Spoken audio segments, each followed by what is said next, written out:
Bonjour Guillaume, vous recevez ce Bonjour. matin Sébastien Lecornu. Oui, absolument, secrétaire d'État à la transition écologique et solidaire. Alors, est-ce qu'il va succéder à Nicolas Hulot? Et puis, on va lui demander aussi si lui, il a compris quelque chose à la question du prélèvement à la source.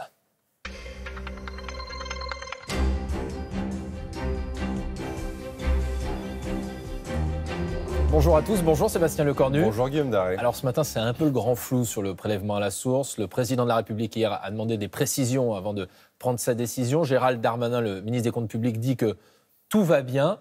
Franchement, est-ce que vous avez compris? Est-ce que oui ou non, le 1er janvier prochain, le prélèvement à la source entrera en vigueur? Bon, moi déjà, je pense que les choses sont beaucoup plus claires que certains veulent bien les présenter. C'est une réforme de transformation profonde qui a pour but de simplifier la vie des Français, notamment des contribuables qui ont des variations de revenus importantes. Et le président de la République a souhaité que le ministre de l'Action et des Comptes publics ouvre ce grand chantier. Et il est bien normal que le chef de l'État demande des précisions à ses ministres sur des dossiers qui peuvent avoir autant d'impact pour nos concitoyens.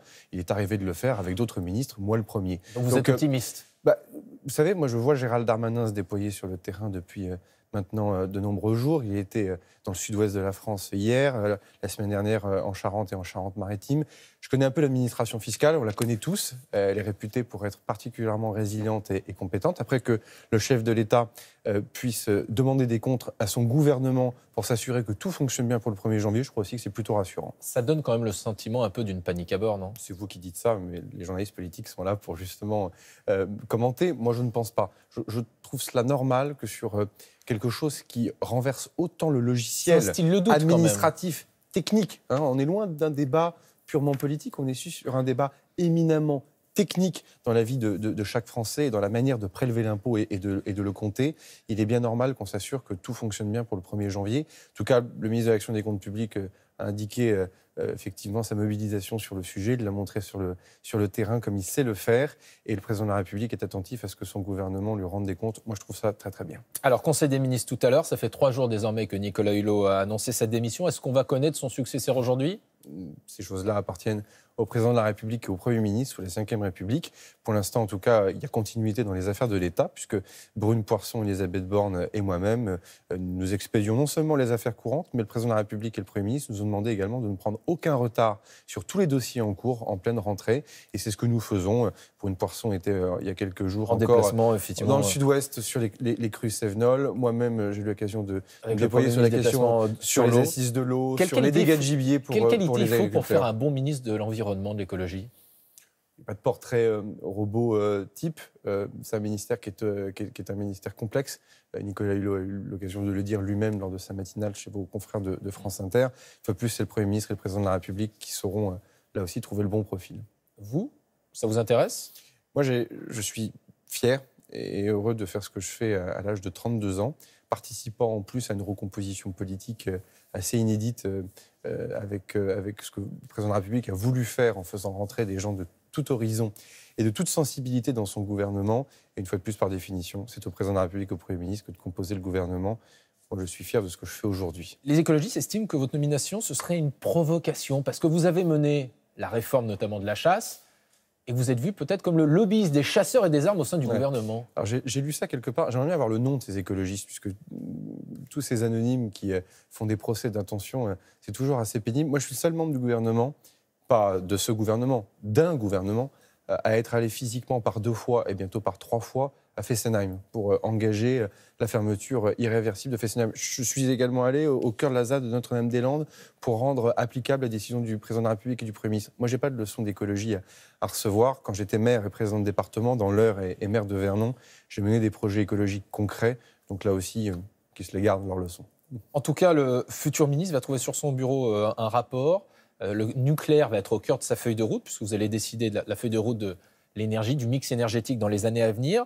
Un rapport confidentiel qui avait été demandé notamment par Nicolas Hulot, qui préconise, je cite, la mise en chantier de 6 nouveaux réacteurs EPR à partir de 2025, notamment pour maintenir les compétences de la filière.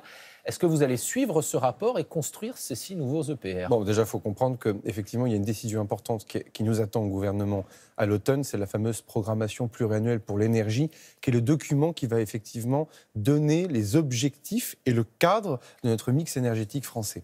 Et là, il y a un objectif gouvernemental très clair, réaffirmé par le chef de l'État, c'est arriver à 50% de la part du nucléaire dans notre mix électrique français. À quel horizon ? Et donc, à quel horizon les 50%? Justement, la date sera tranchée dans le cadre de la PPE. 2025 n'était pas tenable, comme vous le savez. Vous confirmez ? Et je confirme que 2025 n'est pas tenable. Et je confirme aussi qu'on souhaite y arriver le plus vite possible. C'est-à-dire, vous avez une date ou pas ? On est en train d'y travailler et clairement, nous sommes dans la dernière ligne droite. Il s'agit quand même de garantir la sécurité d'approvisionnement en électricité. Personne ne comprendrait qu'en plein hiver, on puisse avoir des problèmes d'approvisionnement en électricité ou des blackouts. Il y a des enjeux sociaux. Je sais de quoi je parle. Je m'occupe de la fermeture des 4 centrales à charbon et de la fermeture de Fessenheim. Il faut regarder l'impact. Il y a des enjeux économiques et industriels. Et c'était uniquement cela, le but et le sens de ce rapport, c'est d'éclairer justement sur l'avenir de la filière industrielle nucléaire en matière de compétences. Donc ça rentre en ligne de compte. Et il y a les objectifs, pardonnez-moi, environnementaux et énergie. Et alors, ces 6 nouveaux réacteurs, est-ce que vous allez, oui ou non, suivre ce rapport ? Est-ce qu'il faut ou pas les construire ? De 2 choses l'une. Comme je viens de vous le dire, il y a des contingences industrielles qu'il faut regarder. C'est la PPE qui le tranchera. Deuxième des choses, l'EPR. C'est une technologie qui est actuellement en construction sur notre territoire.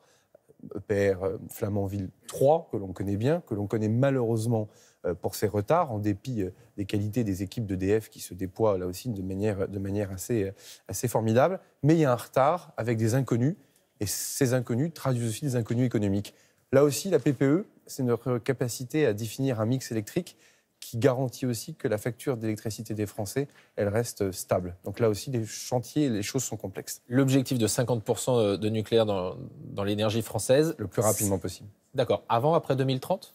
La date sera indiquée dans le cadre de la PPE. En un mot, on voit aujourd'hui, selon plusieurs sondages, que la cote de popularité d'Emmanuel Macron est au plus bas depuis son élection. Qu'est-ce qui ne fonctionne plus ? Je crois déjà que lorsqu'on est dans un gouvernement et lorsqu'on participe à cette aventure assez unique de recomposition politique sous la Ve République, dans lequel les chantiers de transformation sont nombreux, ils sont menés en même temps, puisqu'il y a une urgence importante à réformer, à transformer, que parfois, évidemment, ça vient bousculer un tout petit peu des ordres établis. Il est normal que parfois, il puisse y avoir des interrogations dans l'opinion publique. Je pense que la pire des choses qui puissent nous arriver en cet automne et en cette rentrée de début septembre, ça serait de se laisser perturber ou distraire. Je pense que là où les Français ne comprendraient pas, c'est que nous commencions à tergiverser ou à partir dans tous les sens. Au contraire, on garde et on tient un cap conformément à ce que le chef de l'État avait indiqué au début du quinquennat. Merci à vous, Sébastien Lecornu. Merci de m'avoir invité. Vous qui n'êtes pas un Gaulois réfractaire au changement. Un Gaulois, et je crois bien quand même que, comme beaucoup de Gaulois, parfois je suis réfractaire au changement en ce qui me concerne. D'accord, bon, on ne le dira pas au chef de l'État, c'est à vous, Laurent.